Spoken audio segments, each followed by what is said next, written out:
قدیم زمانے کی بات ہے، ملک خراسان پر بخت شاہ کی حکمرانی تھی، جو بے حد نیک رحم دل اور خدا ترس بادشاہ تھا۔ اسے دنیا کی ہر نعمت اور آسائش حاصل تھی، لیکن اس کے باوجود وہ نہایت سادہ زندگی بسر کرتا تھا۔ بادشاہ کے برعکس اس کا وزیر دلاور بہت مغرور اور بدمزاج تھا۔ اس کا تعلق ایک دولت مند اور معزز گھرانے سے تھا۔ اعلیٰ حسب و نسب اور دولت کی ریل پیل نے دلاور خان کا دماغ خراب کر رکھا تھا۔ ان تمام خامیوں کے باوجود اس میں ایک خوبی تھی جو ان تمام خامیوں پر بھاری تھی۔ وہ خوبی یہ تھی کہ وہ بے حد عقل مند اور نہایت قابل تھا۔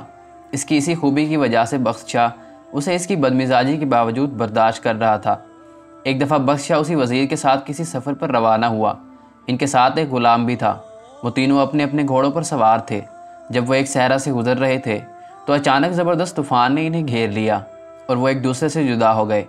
جب طوفان رک گیا تو انہوں نے ایک دوسرے کو تلاش کرنا شروع کیا۔ سب سے پہلے غلام نے اپنے سے کچھ فاصلے پر ایک جھونپڑی دیکھی۔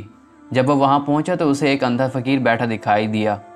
غلام نے اس سے پوچھا، ہے اندھے، کیا اس طرف کوئی سوار گزرا ہے؟ اندھے فقیر نے جواب دیا، بھائی مجھے تو کسی کی آہٹ سنائی نہیں دی۔ غلام یہ سن کر آگے چل دیا۔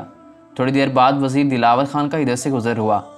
اس نے دیکھا کہ ایک اندھا شخص بیٹھا حقہ پی رہا ہے۔ اس نے بھی پوچھا، او فقیر، کیا ادھر سے کوئی سوار گزرا ہے؟ فقیر نے کہا، ہاں، ایک غلام جو گھوڑے پر سوار تھا، کچھ دیر پہلے یہاں سے ہو کر آگے گیا ہے۔ دلاور خان بھی اندھے فقیر کا جواب سن کر آگے بڑھ گیا۔ کچھ ہی دیر گزری تھی، اتفاق سے بخت شاہ بھی وزیر اور غلام کو ڈھونڈتا ہوا ادھر آ نکلا۔ اس نے جب فقیر کو دیکھا تو اپنے گھوڑے سے اتر کر فقیر کے پاس آیا اور بڑے ادب سے پوچھا، شاہ صاحب، کیا آپ کو معلوم ہے ادھر سے کوئی سوار گزرا ہو؟ فقیر نے کہا، جی ہاں، جاپنا پہلے تو حضور کا غلام ادھر سے گزرا، اس کے بعد وزیر گیا ہے۔ بادشاہ کو یہ سن کر بڑی حیرت ہوئی اور اس نے فقیر سے پوچھا، شاہ صاحب، آپ تو نابینا ہیں، بھلا آپ کو کیسے معلوم ہوا کہ میں بادشاہ ہوں؟ اندھے فقیر نے مسکرا کر جواب دیا، بادشاہ سلامت، آپ کے غلام نے مجھے اندھا کہا، آپ کے وزیر نے مجھے فقیر کہا اور حضور نے مجھے شاہ صاحب کہہ کر مخاطب کیا، لہٰذا گفتگو کے انداز سے ہی میں نے اندازہ لگا لیا کہ کون کیا ہے۔ بادشاہ فقیر کی باتوں سے بہت خوش ہوا اور اسے بہت سا انعام دے کر رخصت ہوا۔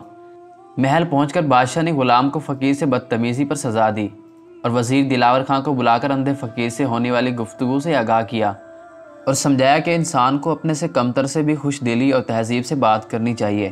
وزیر اپنے رویے پر بہت شرمندہ ہوا۔ اس نے آئندہ کے لیے اپنی بدمزاجی اور غرور سے توبہ کر لی۔